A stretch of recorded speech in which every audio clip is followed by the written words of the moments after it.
ರಾಜ್ಯಾದ್ಯಂತ ನೈಋತ್ಯ ಮಾನ್ಸೂನ್ ಸಕ್ರಿಯವಾಗಿದ್ದು ಅನೇಕ ಕಡೆ ಭಾರೀ ಮಳೆಯಾಗುತ್ತಿದೆ. ಮುಂದಿನ 3 ದಿನಗಳ ಕಾಲ ಕರ್ನಾಟಕದಲ್ಲಿ ಭಾರೀ ಮಳೆಯಾಗುವ ಸಾಧ್ಯತೆ ಇದೆ ಎಂದು ಹವಾಮಾನ ಕೇಂದ್ರ ತಿಳಿಸಿದೆ.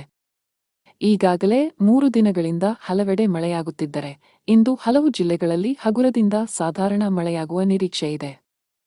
ಜುಲೈ 17 ರಿಂದ 21 ರವರೆಗೆ ರಾಜ್ಯದಲ್ಲಿ ಭಾರೀ ಮಳೆಯಾಗಲಿದೆ ಎಂದು ಹವಾಮಾನ ಇಲಾಖೆ ಎಚ್ಚರಿಕೆ ನೀಡಿದೆ. ಮೈಸೂರು, ಹಾಸನ, ಯಾದಗಿರಿ, ರಾಯಚೂರು, ಕಲಬುರಗಿ, ಬೀದರ್ ಮತ್ತು ಬೆಳಗಾವಿ ಜಿಲ್ಲೆಗಳಿಗೆ ಯೆಲ್ಲೋ ಅಲರ್ಟ್ ಘೋಷಿಸಲಾಗಿದೆ. ಈ ಜಿಲ್ಲೆಗಳಲ್ಲಿ ಭಾರೀ ಮಳೆಯಾಗುವ ಸಾಧ್ಯತೆ ಇದೆ.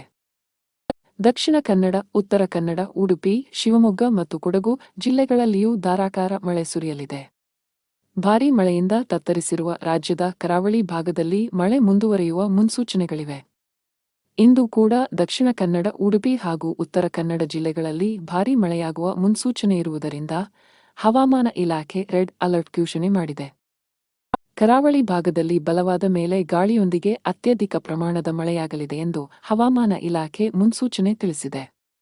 ಅಲ್ಲದೆ ನಾಳೆಯಿಂದ ಜುಲೈ 21 ರವರೆಗೆ ಕರಾವಳಿ ಭಾಗದಲ್ಲಿ ಜೋರಾದ ಗಾಳಿ ಮತ್ತು ಮಳೆ ಮುಂದುವರಿಯಲಿದೆ.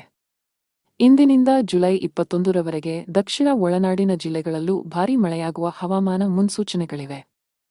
ಹೀಗಾಗಿ ಹವಾಮಾನ ಇಲಾಖೆಯು ಆರೆಂಜ್ ಅಲರ್ಟ್ ಘೋಷಣೆ ಮಾಡಿದೆ. ಉತ್ತರ ಒಳನಾಡಿನಲ್ಲಿ ಮಳೆ ಕಡಿಮೆ ಇದೆ.